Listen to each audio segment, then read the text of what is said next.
안녕하십니까. 오늘도 말이죠. 많이 추운 날씨입니다. 예, 이 추운 날씨 빨리빨리 사건 반장 시작해보죠. 자, 진실 추적자 사건 반장 시작합니다. 오늘 국회에서 말이죠. 쿠팡 청문회 열렸습니다. 오너인 김범석, 봄킴 이사회 의장 당연히 안 나왔고요. 외국인 임원들만 잔뜩 저렇게 보시다시피 나와가지고 청문회장이 때 아닌 영어 듣기 평가의 장이 됐다는데요. 진짜 쿠팡은 제대로 한번 쓴 맛을 보여줘야 한다라는 누리꾼들의 반응이 폭발하고 있습니다. 오늘 출연자 소개해 올리죠. 예, 자, 김하은 아나운서, 박지훈 변호사, 박상희 한국연린사이버대 교수, 손소 변호사 나오셨습니다. 안녕하세요. 안녕하세요. 예, 영상부터 달립니다. 김포공항 탑승구 앞에 자리도 없는데 팔까지 올리고 카드 치고 있어. 교양머리 없다 정말 하신 김원숙님. 자, 골목길 도로 정중앙에 차를 세워놓고 어디론가 가버렸습니다. 비싼 차 타면 그 값을 좀 해라 좀 하신 이채민님. 주문진 겨울바다 위로 멋진 무지개가 저렇게 쫙 사방가족 여러분 모두 좋은 기운 받아가세요 하신 장미영님.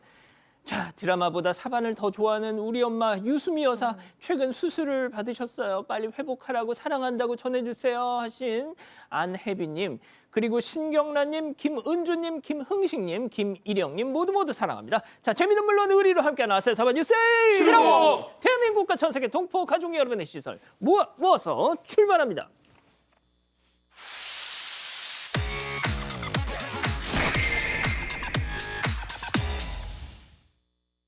첫 번째 가볼까요? 예, 집에서 진료받았답니다. 자, 이른바 주사이모로부터 불법 의료 행위를 받았다는 의혹에 휩싸인 그룹 샤이니의 키씨. 자, 팬들의 입장 표명에도 내내 침묵했는데요. 어제 박나래 씨에 이어서 오늘 또 얘기를 했습니다. 네, 그룹 샤이니의 멤버 키씨가 드디어 침묵을 깨고 주사이모와의 관계에 대해서 처음으로 입장을 밝혔습니다. 소속사 SM엔터테인먼트 측에 따르면 키씨는 지인의 추천으로 주사이모가 근무하던 서울 강남구 소재의 병원을 방문해서 처음 그녀를 알게 됐다고 하고요. 이후에 병원에서 진료를 받다가 최근에 병원에 직접 방문을 하는 게 어려워서 자택에서 몇 번 진료를 받았다고 합니다. 이렇게 의혹에 대해서 소속사를 통해서 시인을 했는데요. 하지만 이 키씨는 주사이모를 의사로 알고 있었고 자택 진료가 문제가 될 거라고는 전혀 생각을 하지 못했다고 합니다. 본인 역시 사실을 인지하고 매우 혼란스러워하는 상황이라고 하는데요. 일단은 키씨가 본 사안의 엄중함을 인식을 하고 있어서 현재 예정된 일정 그리고 출연 중인 프로그램에서는 모두 하차하겠다는 입장을 전했습니다. 자, 근데 그간의 증거들에 따르면 거진 키씨와 저 주사이모 10년을 알고 지낸 사이인 것 같은데 몰랐다. 더군다나 내 몸에 주사를 꽂는 사람인데 의사인 줄 알았다. 자, 이 부분이 아주 정확하게 아주 해명이 안 되고 있는 상황인데 일단은 주사이모 SNS에 많이 언급이 됐었습니다. 선물을 받거나 주고받는 그런 상황. 상당히 친밀해 보이는 이런 사진들이 상당히 있었는데 결국 해명을 하고 있지 않다가 이제서야 지금 해명하는 상황이고 SNS는 이렇게 돼 있습니다. 본인 역시 지금 알게 된 사실 많이 혼란스럽고 하루빨리 입장을 전하지 못해서 죄송하다라고 하면서 주변을 돌아보는 시간이 됐다. 시간을 갖겠다라고 전한 상황이고요. 일단은 어떻게 될지 이게 범죄가 될지 그거는 좀 지켜봐야 될 것 같습니다. 그동안 계속 이제 침묵을 지켜오다가 사진 좀 계속 덮어주세요. 계속 침묵을 지켜오다가 본인 일정, 미국에서의 공연 일정을 저렇게 소화를 다 끝내고 난 뒤에 오늘 이제 입장을 내놓은 겁니다. 그래서 많은 또 팬분들이 어떻게 이제 공연 끝나고 나서 또 저렇게 입장을 내냐 또 이렇게 많이들 질타를 하더군요. 좋습니다. 예, 다음 이어가죠. 언제 어디서든 털썩입니다. 충격적인 영상 만나보시죠.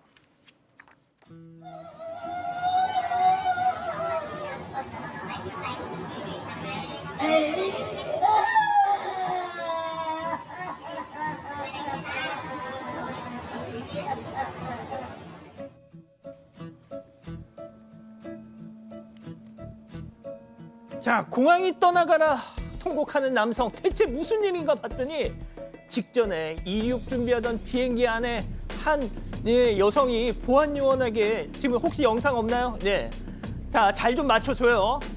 자, 한 여성이 보안 요원한테 말합니다. 저 남자가 제 몸을 만졌어요. 자, 보안 요원이 치안을 끌어내려고 하자 돈 터치 노 터치. 자, 하지만 그러나 질질 끌려 나갑니다. 그러고 나서 저렇게 무릎 꿇고 엉엉했던 것. 설마 지금 우리나라 사람일까 싶잖아요. 장소는 우리나라가 아닙니다. 베트남 호찌민 공항인데 영상 속 남성 우리나라 사람 한국인 맞습니다. 지난 14일 4일 전입니다. 오전 12시 5분 자정이 좀 넘어서 베트남 호찌민에서 부산으로 향하던 비행기 아니었는데요. 전해지는 바에 따르면 이륙하기 전에 기내에서 한국인 남성이 옆자리 여성 승객에게 계속 부적절한 행동을 했고요. 결국 신고를 받은 공안에 의해서 강제로 하차를 당했다고 합니다. 하차를 당하자 이 남성 입국장 앞에서 저렇게 무릎을 꿇고 기도하는 자세로 오열을 했다고 하는데요. 이 모든 장면들이 베트남 언론 또 SNS에서 빠르게 퍼지고 있습니다.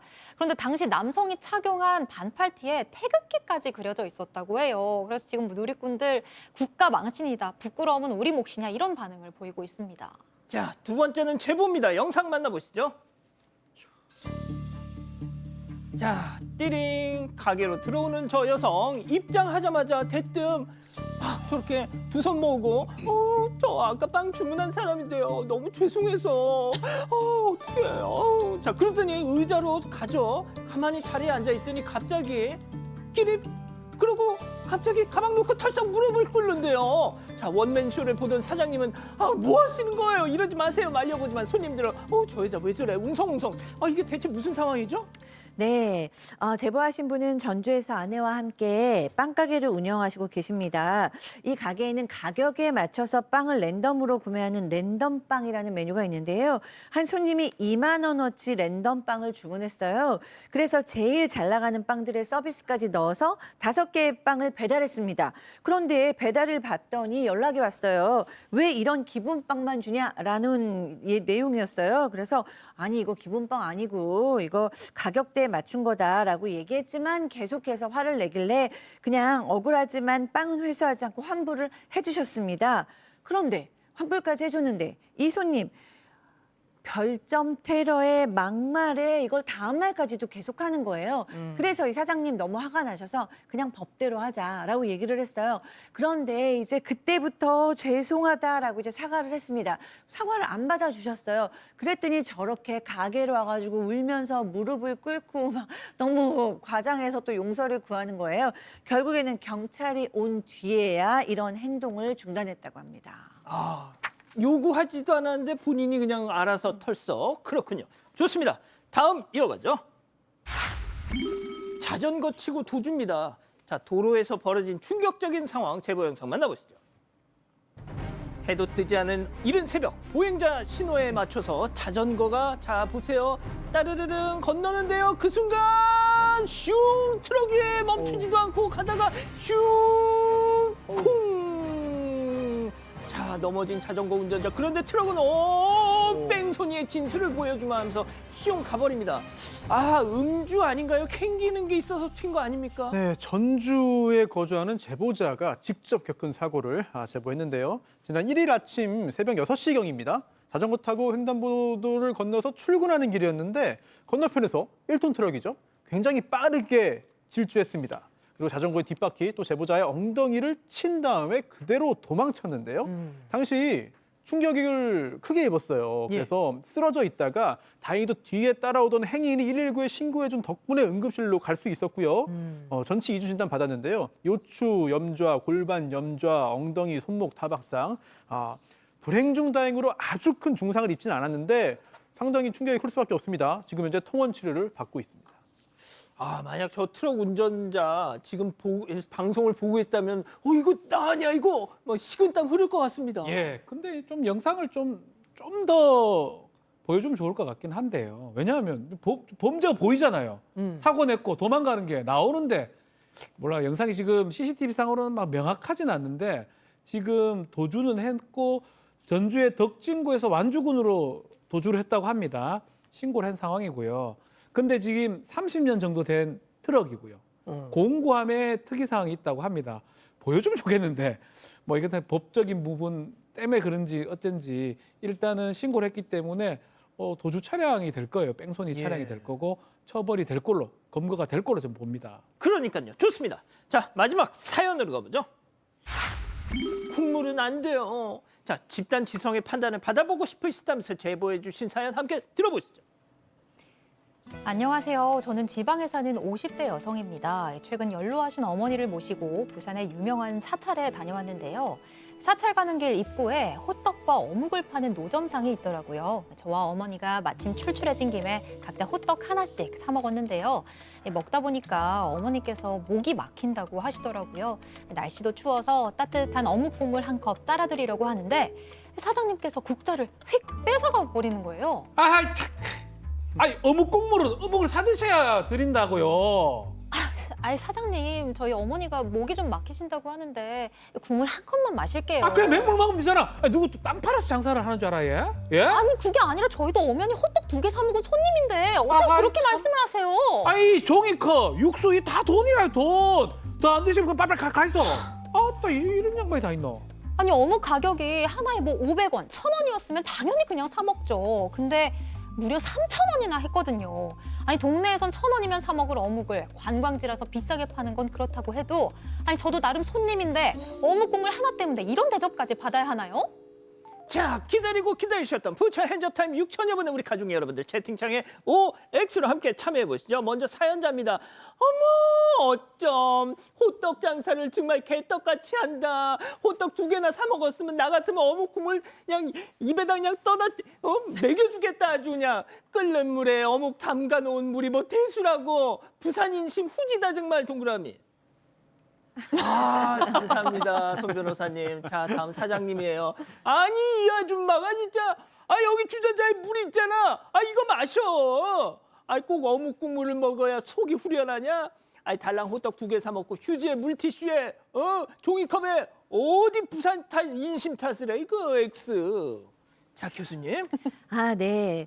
아, 여기 이거는 좀 너무 장사 속이신 것 같아요. 이게 동네 장사였으면 이러실 수 있었을까? 그러니까 어차피 관광지니까 한 번 왔다 가는 분이니까 한마디로 어묵도 사 먹어라 이건데 지금 뭐 그냥 젊은 사람들이 달라는 것도 아니고 어머님께서 목 막히셔가지고 좀 달라는데 이렇게 매정하고 각박하니까 저는 좀 이건 아니고 사실 저도 오뎅을 별로 안 좋아해서 어묵을 별로 안 좋아해서 네, 이 떡볶이를 먹거나 튀김을 먹고 어묵 국물을 좀 먹고 싶을 때가 있는데 안 주신 분이 한두 분 계셨었어요. 있었어요? 네, 있었어요. 그러면 속으로 다시는 안 와야지 이런 생각이 들거든요. 좀 너무 각박한 것 같습니다. 그렇군요, 박 변호사님. 그러니까 저는 또 반대로 예. 거의 먹고 있으면 어묵 국물을 항상 주시더라고요. 아니, 그거는 연예인 티슈가 아니 그게 아니고 우리 박 변호사님이 셀럽이니까 그렇지. 어묵 좋아하게 생겨서 그런지 몰라도 어. 어묵같이 생겼잖아요. 아니, 만약에 모자에 마스크 쓰고 가봐. 좀 아니, 좀- 어디 그냥 날로 먹으려고 그래, 그러지. 약간 그것도 뭐 아예 안 사 먹고 이렇게 어묵 국물 달라고 하면 뭐 문제가 될 수 있지만 어쨌든 간에 이제 구매를 했잖아요. 먹고. 그러니까 충분히 또 어묵 국물이 뭐 이런 말 죄송하지만 뭐 얼마 하겠습니까? 그리고 따져보면 좀 아쉽습니다. 저는 그냥 하면 다음에 한 번 더 갈 거고 일부러 떠주시거든요. 통상 보면 일부러 옆에 놔둬요. 이렇게 드시라고. 아쉬워요. 아니, 진짜 그러니까 아쉬워요. 그거는 박 변호사님이니까 그렇다니까. 알겠습니다. 예. 아니, 박 변호사님 솔직히 식당 가시면은 우리 이모님들이 아유, 우리 박지훈이 왔네 하면서 그냥 밥 한 공기 막 갖다 앵기고 막 그러신다면서요. 서비스. 좀 많이 주시긴 해요. 많이 먹게 생겨서 그런지 몰라 좀 많이 주시긴 합니다. 그렇다니까. 앵커님 저도 주십니다. 그거 안 주신 분이 너무 각박한 거예요. 아니, 그러면 교수님인 걸 알아보면서도 알아보면 막 김밥도 주시고 떡볶이도 주시고 사건반장 막 750 이러면서 많이 주십니다. 아니, 근데 그 호떡 그 사장님 그분은 몰라보신 거기도 하고 아유 그래 달라고 이렇게 어묵 국물 조금만 먹어도 될까요? 그래서 안 돼요 막 이렇게 얘기하시는 아, 진짜. 자, 김하은 아나운서. 아, 저는 다른 거보다 이제 할머님께서 목이 막혀 하시니까 좀 주시는 게 그래도 인정 있는 행동이지 않았을까 싶은 생각에 일단 오를 했습니다. 자, 너무너무 듣고 싶습니다, 우리 손 변호사님. 네. 아니 제가 오늘의 이- 욕바지. 예. 제가 이 어묵을 파는 이 업주라면은 먼저 떠서 이렇게 마시라고 할 것 같아요. 그런데 그거는 주인 마음이다. 네, 그래서 영업 방침에 따라서 그렇게 할 수도 있고 안 할 수도 있다. 그렇게 해서 좋은 평판을 얻고 장사를 더 잘하는 것도 주인의 마음이고 나는 싫어 어차피 한 번 올 사람 뭐 또 오겠어.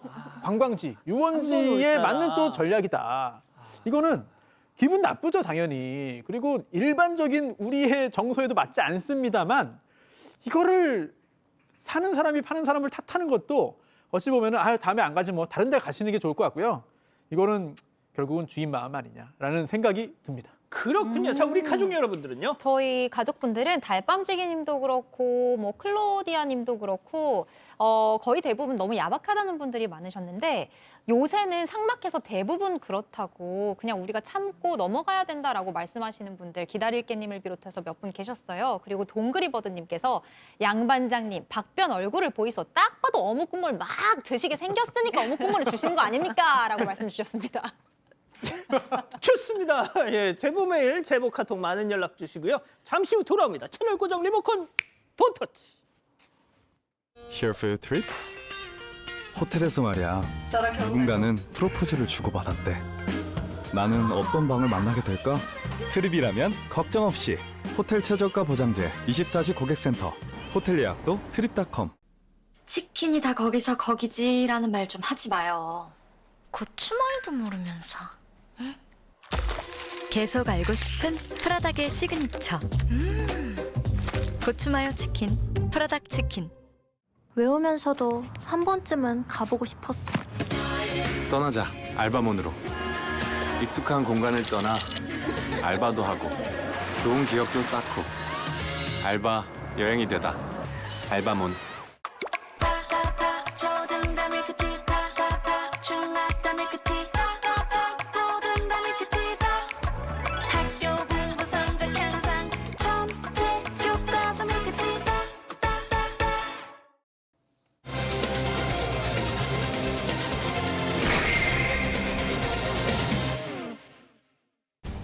여자친구를 폭행해 살해한 60대 남성에게 무기징역이 선고됐습니다.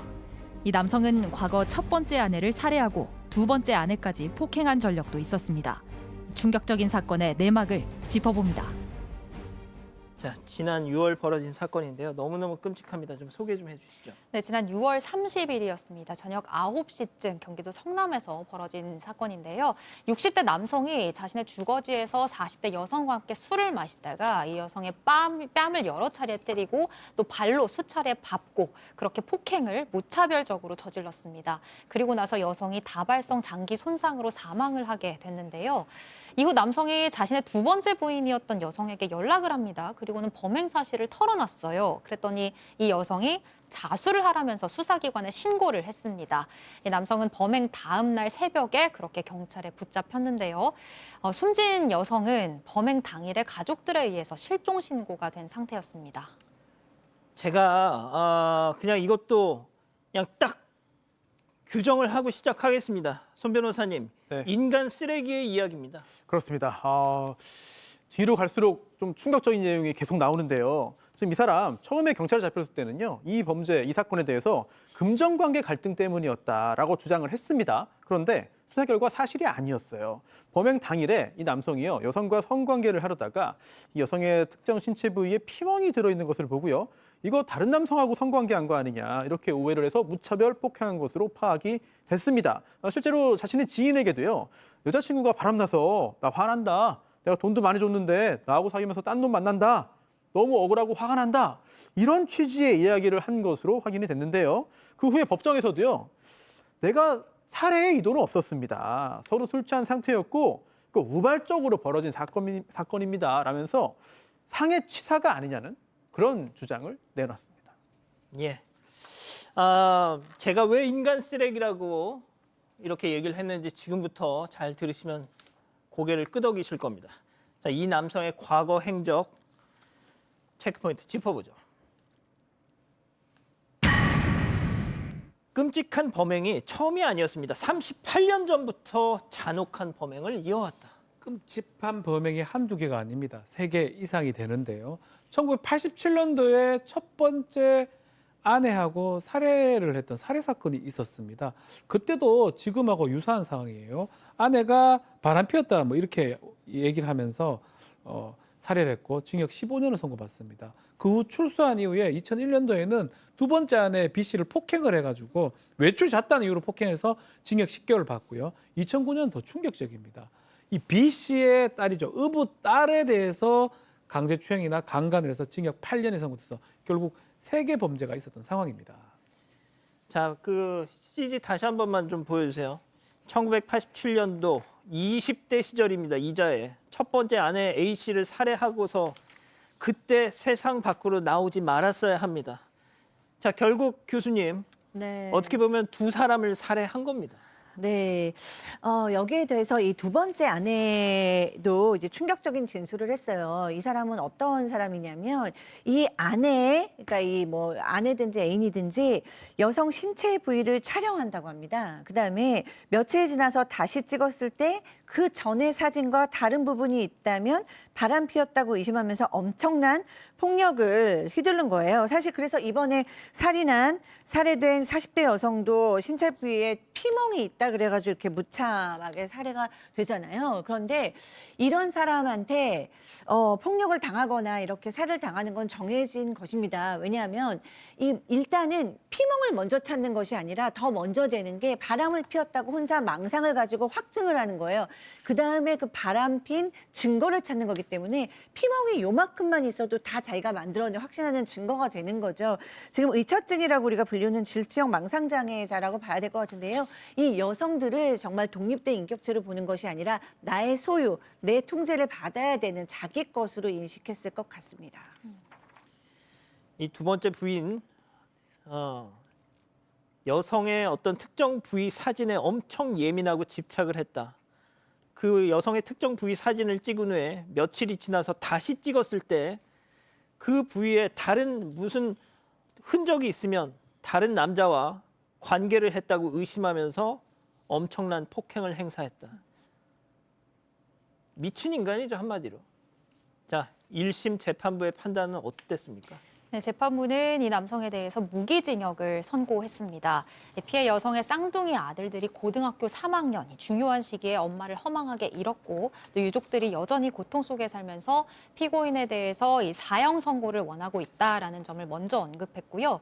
또 피고인이 여성의 특정 신체 부위에 비정상적으로 집착하는 이 성향, 앞으로도 주변 여성들을 대상으로 유사한 범죄를 행할 가능성이 있다고 판단을 했습니다. 네, 마지막으로 피고인이 자신의 배우자들과 의붓딸 등 자신의 지배하에 있는 여성들을 상대로 강력 범죄를 저질러왔다는 사실을 짚으면서 평생 사회로부터 격리되어야 한다, 이렇게 결론을 내렸습니다. 자, 그런데 항소했답니다, 손 변호사님. 그렇습니다. 검찰은 사형을 구형했는데 1심에서 선고된 것은 무기징역입니다. 1심 재판부의 양형 이유 중에 이런 게 있어요. 이 피고인 평생 사회로부터 온전하게 격리해야 된다. 이렇게 수감 생활하면서 자기 잘못을 진정으로 참회하도록 만들어야 한다. 사회로부터 영원히 격리해서 사회의 안정과 질서를 유지해야 한다라고 밝혔는데요. 그러한 이유로 무기징역 선고했습니다. 즉 정말 아주 위험한 그런 사람이라는 것을 법원도 인정을 한 거죠. 실제로 조금 전에 말씀드린 그런 과거 범죄 전력을 보더라도 이게 온전하게 참회와 교화가 이루어질 수 있느냐. 이 부분에 대해서는 사실 긍정적으로 보기 어려운 측면이 강해요. 그래서 여기에서 이 부분까지도 고민을 해봐야 됩니다. 사형을 구형했는데 법원에서 사형을 선고하지 않으면서 그 이유를 여러 가지로 설치하는데요. 그 중에 하나, 최근에 일하면서 자주 보이는 게 뭐냐면 어차피 사형이 집행되지 않지 않냐. 사형제도가 집행되지 않으면서 사실상 사형제도는 폐지된 것이나 마찬가지이기 때문에 사형 선고하지 않는다. 그런 말을 많이 하죠. 네, 그런 판결문에 많이 나오거든요. 물론 그 이유 하나만은 아니겠습니다만. 그러면 우리 사회가 좀 더 솔직할 필요가 있어요. 사형제도가 존재하면 집행을 하는 게 마땅합니다. 또는 집행을 하지 않는 게 맞다, 사형제도가 옳지 않다라고 본다면 제도를 바꿔야 됩니다. 그래야 되는데 지금은 이것도 아니고 저것도 아니고 눈치만 보는 상황이 계속되다 보니까 피해자들은, 유족들의 입장에서는 아니 사형이 존재하는데 왜 선고를 안 해주냐, 이런 생각을 할 수밖에 없거든요. 이런 부분 사회의 고민이 계속해서 필요해 보입니다. 혹시 이자에 대해서 뭔가를 좀 아시는 분들 계시면 저희한테 제보 좀 부탁드립니다. 저는 지금 보십시오. 뭐 사형 바라지도 않습니다. 자, 저희가 지금 A 씨라고 하고 있어요. 이 짓을 해놓고도 저희는 이름도 몰라, 성도 몰라, 얼굴은 뭐 바라지도 않습니다. 신상 공개 언감생심. 저희한테 제보 좀 주십시오. 저 이자에 대해서 진짜 좀 알고 싶습니다. 두 번째 사건 마무리하고요. 별별 상담소 이어갑니다.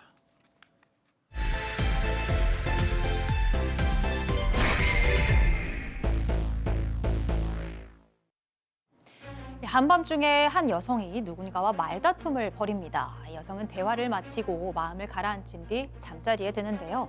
그런데 잠시 후 휴대전화에서 문자 알림이 울리기 시작합니다. 그날 밤부터 다음날 아침까지 여성의 휴대전화에 문자 폭탄이 쏟아졌는데요. 대체 이 여성에게 무슨 일이 있었던 걸까요? 자, 교수님. 네, 제보자는 30대 후반의 여성입니다. 현재 음식점을 두 곳을 운영하면서 안정된 생활을 하고 있어요. 그런데 이 여성에게 골칫거리 하나가 있습니다. 누구냐면 바로 이 친오빠입니다.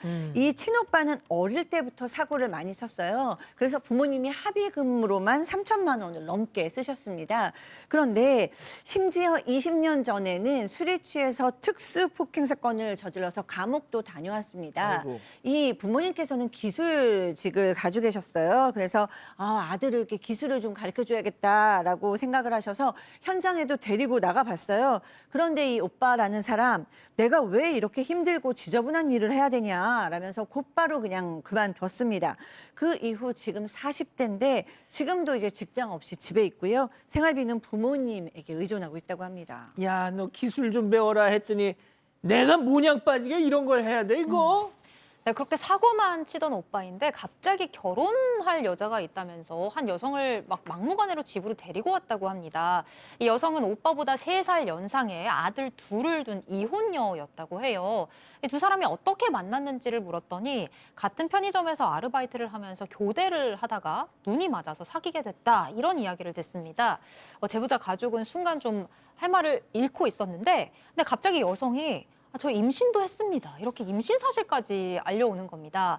어쩔 수 없이 가족들도 이 결혼을 허락할 수밖에 없는 상황이죠. 그런데 그리고 나서 얼마 뒤에 제보자의 엄마가 입덧은 안 하냐, 아이는 잘 자라고 있냐, 괜찮냐라고 이 여성에게 물었는데 여성이 저 임신 아니래요, 아마 테스트기가 좀 잘못됐었나 봐요, 이런 말을 하더랍니다.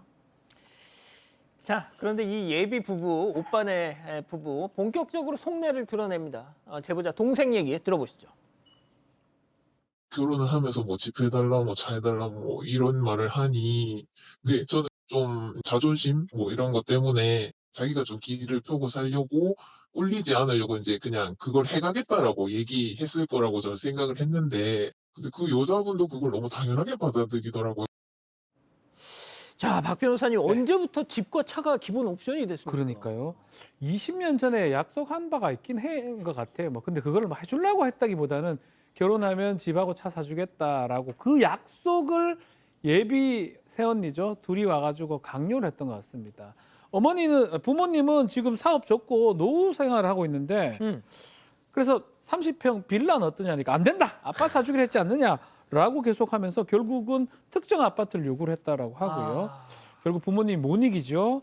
노후자금 다 써서라도 사주겠다. 다만 조건 하나 걸었어요. 조건. 자꾸 사고를 치니까 예. 일단은 우리 부모님, 우리 명의로 한 다음에 3년 뒤에 이전해주겠다. 하는 거 봐서? 예. 그래서 이거는 오빠도 받아들였다고 합니다.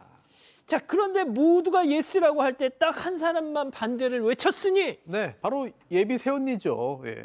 아니, 결혼하면 집 사준다고 약속해놓고서 이제 와서 왜 말 바꾸냐, 안 된다. 그리고 정말 아들을 못 믿겠으면 차라리 며느리 내 명의로 해달라 라는 요구까지 했어요. 그럼 나중에 혹시 이혼하게 되면 그땐 돌려드리겠습니다 라는 말까지 덧붙였습니다. 결혼도 하기 전에 네. 이혼하게 되면 돌려드리겠다. 네, 정말 간절히 바랬던 것 같아요.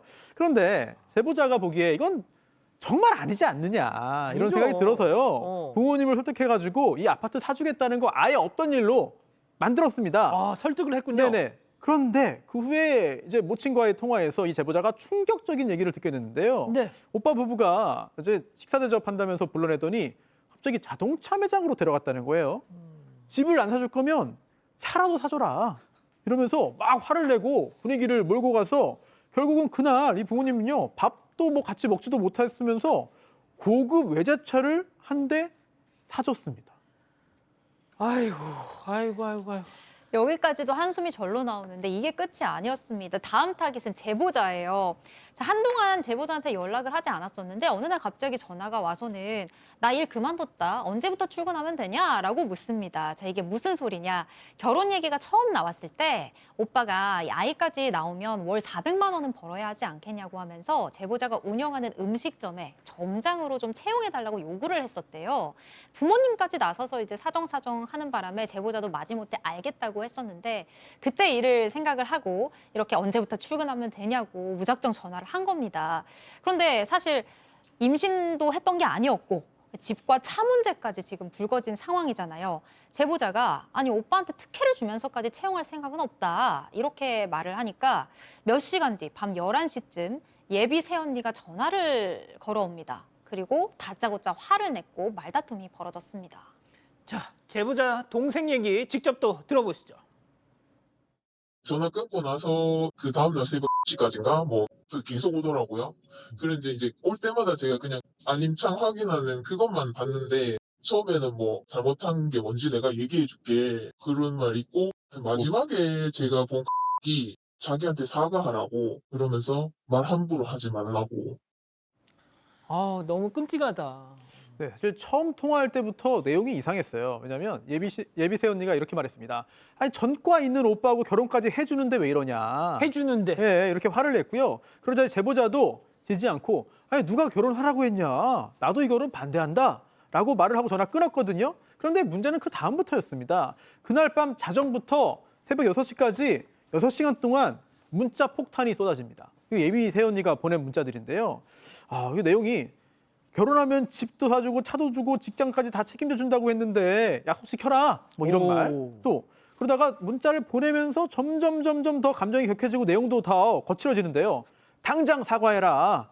너 이 결혼 성사 안 되면 다 너의 탓이다. 이런 말까지 했습니다. 그리고 더 충격적인 거는 몇 시간 후에 오빠까지 문자를 보내는데요. 동생한테 뭐라고 했냐면요. 너 당장 내 아내한테 무릎 꿇고 용서 빌어라. 이런 내용까지 보냈습니다. 제보자는 아니 도대체 뭘 얼마나 큰 잘못을 했길래 이렇게 오빠 부부가 이렇게 얘기하나 이런 생각을 할 수밖에 없죠. 박 변호사님. 하죠. 제가 어지간해서는 뭐 가족끼리 이렇게 인연을 이런 얘기 잘 안 못하는데 하시죠. 이 정도 되면 사실은 결심을 좀 하시는 게 맞는 것 같아요. 뭐 이 결혼한다는 걸 본인이 입장에서 막을 수는 없으면 그냥 어쩔 수 없는 거. 근데 이거를 계속 어떻게 뭐 받아들이고 하겠습니까? 저는 결심을 하셔야 되는 경우 아닌가 싶습니다. 아, 그러면은 부모와 오빠와 다 절연. 그러니까 제가 어지간해서 그런 말 안 하는데 안 지금 하시죠? 이 정도면 사실 심각하지 않습니까? 어. 말을 못 하겠습니다. 자, 교수님 말을 못 하신답니다. 네, 이분은 그런 분 같아요. 모두가 비정상인 세계에서 혼자 정상이면 그 사람이 비정상 되는. 네, 그러니까 문제를 문제라고 말을 했기 때문에 이제 중요한 이제 모두의 미움을 사는 상황이 됐는데요. 사실 파혼 이유가 이분 때문이냐? 절대 아니죠. 이 파혼 이유는 이 부부의 무능력, 불성실, 거짓말 뭐 이런 것 때문이잖아요. 이 부부가 뭐 이상한 건 우리 모두가 알겠고 제가 또 얘기하고 싶은 건 부모님도 같이 문제가 있으세요. 이거는 무의식적으로 이 구조를 유지하고 계시는 거거든요. 합의금 내주고 생활비 내주고 빌라 사주겠다 그러고 매제차도 사주고 다 너무 오냐오냐 하시면서 이 오빠가 더 이런 식으로 되거든요. 이 오빠 부부와는 거리를 두시는 게 맞을 것 같고요. 부모님하고는 이런 얘기를 좀 허심탄회하게 얘기할 필요가 있어 보입니다. 그러니까 말이죠. 자, 별별 상담소 이렇게 정리하고요. 글로벌 픽 이어갑니다.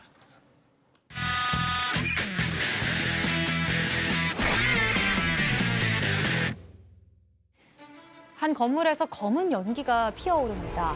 화재 진압을 위해서 소방관이 서둘러 사다리를 오르고 있는데요. 아, 불안합니다. 자, 건물 내부에는 이미 다른 소방관이 진입해 있는 상황이었는데요. 네. 사다리를 타고 창문 앞에 다다른 순간 불길이 그대로 폭 폭발하고 맙니다. 이 폭발의 충격으로 창문까지 밖으로 튕겨져 나가고 사다리도 위태롭게 흔들렸습니다. 이 소방관은 떨어지지 않기 위해서 사다리를 꽉 잡고 버텼는데요. 괜찮아요? 해당 건물에 사는 주민들은 사전에 대피를 마쳤다고 해요. 소방관들도 갑작스러운 폭발이었지만 다행히 별다른 부상 없이 화재 진압을 마무리했다고 합니다. 아, 손 변호사님. 아니, 시민들 안전을 위해서 밑에 에어매트도 깔고 하는데 소방관들 안전 대책이 좀 위협했던 것 같아요. 예. 큰일 날 뻔했습니다. 예, 다음 이어갑니다. 도로에 작은 3륜차 한 대가 쌩쌩 달리고 있는데요. 커브를 도는 순간 무언가 뚝 떨어집니다. 아이고. 다름 아닌 여자였는데요. 3차 뒤에서 버스 운행 중이던 버스 기사가 버스! 떨어진 아이를 뒤로 갑니다. 뒤에. 버스를 천천히 정차한 뒤에 문을 열고 아이고. 아이에게 이리 와 손짓을 하는데요. 아이는 또 뚜루루루 아이고. 달려갑니다. 아이고야. 버스 기사는 잔뜩 아이고. 놀랐을 아이의 손을 잡으며 조심조심 달래갑니다. 버스에 타고 있던 승객들도 걱정스러운 표정으로 아이를 살피고요. 아니 그냥 갔어요? 그냥 가고 있어요 지금? 버스 기사는 곧바로 3륜차를 뒤따라가서 뭐야? 아이를 가족에게 무사히 되돌려 보냈는데요. 가족들은 아이가 떨어진 걸 인지하지 못했다는데요. 세상에. 2번, 3번, 4번 살펴도 모자란 게 아이들 아니겠습니까? 이건 반성 좀 해야 됩니다. 이 뭡니까 이게? 교수님 욕하면 안 되잖아요. 그죠? 이번만 봐드릴게. 안 되죠. 저 엄마 아빠 누구예요 도대체? 그러니까 미친 거 아니에요? 다음 가세요 빨리. 자, 소방차 여러 대가 건물 아래서 대기를 하고 있습니다. 사람들도 큰 불이라도 났나 싶어서 걱정스럽게 상황을 지켜보는데요. 창문 안을 아유, 보니까요, 불났네. 불길이 활활 타오르고 있습니다. 아이고. 사람이라도 있으면 정말 큰일인 상황인데 저 불길 어쩐지 너무 일정한 패턴으로 움직이고 있죠. 에? 어디가 이상한 느낌에 자세히 살펴보니 이건 실제 불이 아니라 LED 화면이었습니다. 뒷주인이 설치해둔 불꽃 LED 화면이라는데요. 저렇게 창가에 두면 오해하지 않는 게 더 어려울 정도인데요. 무려 소방차 6대가 출발했다고 하는데 소방관들 입장에서 또 이런 경험이 있었을까 싶네요. 아이고 진짜 민폐 마지막 영상 이어갑니다. 자, 마당에 빨래를 널어둔 건조대를 내놨는데 자, 하필 비가 토독토독 떨어지기 시작합니다. 아우. 자, 바람에 나뭇잎이 흔들리고 빗줄기가 점점 더 거세지는 상황인데요. 집주인이 황급히 건조대를 들고 집 안으로 들어가려는데 방금 보셨어요? 엄청 빠른 속도로 누가 지나가요. 강아지 한 마리가 지나갑니다. 근데요. 자신의 애착 방석을 왕 물고 재빠르게 집으로 들어갑니다. 추가한 건 싫어요. 내 방석, 내 애착 방석. 그러니까 그게 너무 소중해서 지켜낸 건데 그 덕분에 방석은 뽀송뽀송했을 것 같아요. 근데 좀 뽀송은 했을 것 같은데 너무 지저분하겠어요, 방석은. 박 변호사님. 개소리가 멍멍이가 같지 않습니까? 방금 뭐라 그래? 계속. 멍멍해야 되는데 예. 이렇게 해야죠. 애착. 좋습니다. 사랑하는 사건 반장 가족 여러분, 저희는 내일도 4만 750 저녁 7시 50분에 다시 옵니다. 안녕히 계십시오.